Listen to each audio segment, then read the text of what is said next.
پێنجشت ئەگەر لە ماڵی هەر کەسێکە هەبێ ئەو ماڵە فریشتەی ڕەحمەتی خوای پەروەردگار ڕووی تێناکاوتی ناچن. ئەگەر ئەو ماڵە ماڵی پێغەمبەریش بێ صلی الله عليه وسلم.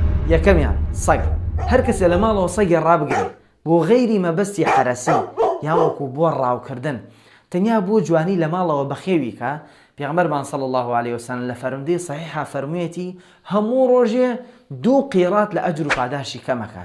پرسیاریان لێ کردووە قیراتێ چەندێکە؟ فەرموویەتی بەقەد شاخی ئوحد.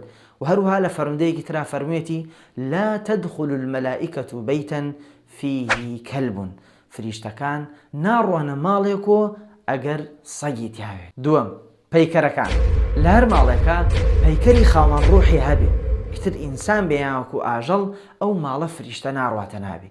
ئەبێ ئاگادارون چاوتان کراوە بێ. جاری وایە لە ماڵە لەملا ئەولا بۆ جوانکاری هەڵەواسرێ، بۆ جوانکاری بەکارتێ، بۆ جوانکاری ئیخەنە ناوی کەوانتەرەکان و لە ناو مەکتەبەکانە دایانن.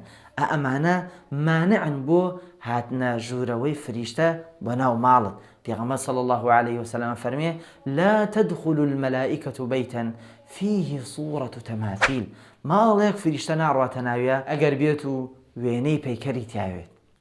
سێم، هەر کەسێک لە ماڵەوە چاوەزارێک یان نوشتەیەک یان شاخی حیوانێک یان پێستی حیوانێک بە تایبەت لە جێگەیەکە هەڵی بواسێ باوەڕی وابێ ئەم شتانە زیانی لێ دوورەخەنەوە و سوودی پێگەێنن، بەڕاستی شەریکی بۆ خوا قەرار داوە.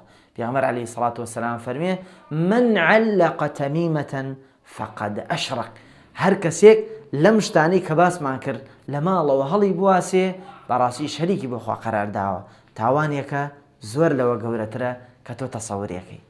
چوارم، لە هەر ماڵێکە وێنەی خاوەن ڕوحێک کێشراوێ یان نەخشێنراوێ لەسەر دیکۆرێک بێ یاوەکو لەسەر قاڵیەک بێ یان لەسەر دیوارێک بێ لەسەر هەر شتێک بێ، یان وێنەی خاوەن ڕوحێک لە جێگەیەک لە ماڵەکەیە هەڵواسراوێ، ئەو ماڵە فریشتە ناڕواتە ناوی.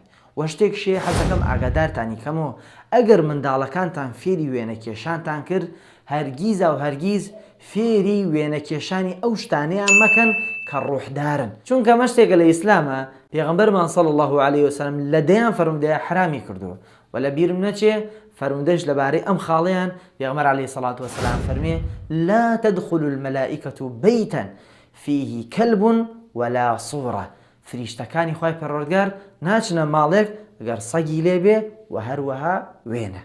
پێنجەم، جەڕەس کە پێی وترێت زەنگۆڵە. ئێستا وێنەکەیتان بۆ دانم بۆی زیاتر ڕوون بێتە بۆتان. پێغەمبەر عەلەیهی السەڵاتو وەسەلام نەهی کردووە لەم زەنگۆڵەیە لەگەڵمانابێ و لە ناو ماڵمانابێ. من هەنێ جار بینیومە وەکو مەدالیە لە قەی سویچی سیارەکان بووە یان لە ناوی پاسەکان بینیومە هەڵواسراوە. لە هەر جێگەیەک بینیت ئەم فەرمودەی پێغەمبەر عەلەیهی السەڵاتو وەسەلام وە بیریان بخەرەوە. پێغەمبەر صلی الله عليه وسلم فەرمێ لا تصحب الملائكة رفقة فيها كلب ولا جرس، فریشتەکان هاوڕێتی کەسانێ ناکەن لەگەڵیانە ڕێ ناکەن ناچن بۆ لایەن ئەگەر بێت و سەگ لە لایەن بێ یان وەکو جەڕەس.